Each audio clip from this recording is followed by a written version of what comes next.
good afternoon again. It's me, Christopher J.P. McCann, here to help you learn to speak English. But I achieved that by helping you to understand English. Because I'm an English trainer, that's what I focus on. Our little friend, Ing, who is the king, who is everything. Okay, I want to talk today about present perfect. What does that mean?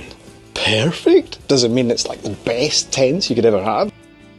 Perfect just means one thing.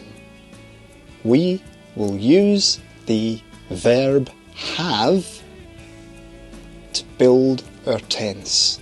We'll put it next to the third form of another verb, have gone, have been, have done. That's it. That's all perfect means. Doesn't mean it's the best or anything.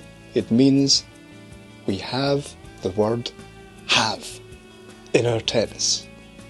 Okay? Could be present perfect or it could be present perfect continuous. Doesn't matter. Oh, but what does matter is what's the difference between those two tenses? This tense, the present perfect, is deeply connected to the idea of now, a result, yes or no. In business, we could say, hey, good news, I have written the report. I started earlier in time. The result now is I can pass it on to you. Okay? That's quite different from the idea, I have been writing a report. Present perfect continuous.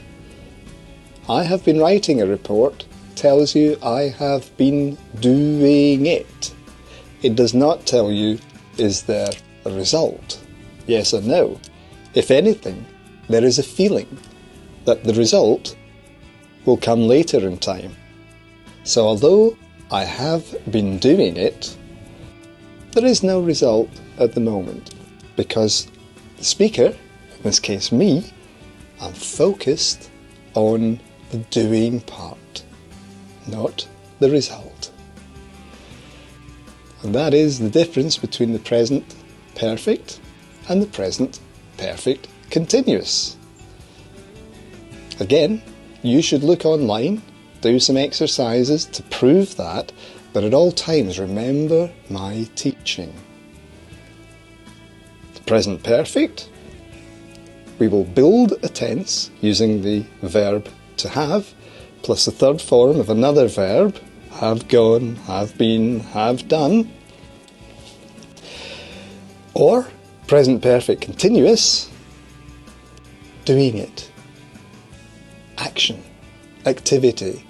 And in the case of the perfect tenses, present perfect continuous, a sense of there is no result yet, but it is coming at a future point. Okay? So, when you feel very confident about speaking English, you can tell everyone, hey, I have learned English. And you can speak to everyone successfully. Or, when you're not quite there yet, you don't quite have the result that you want, you can say, I have been learning English. I'm almost there, but there's no result yet. I still have some more of Christopher J.P. McCann's videos to watch, so that I'm really clear about everything. And I will try to get you there. So, what can I say?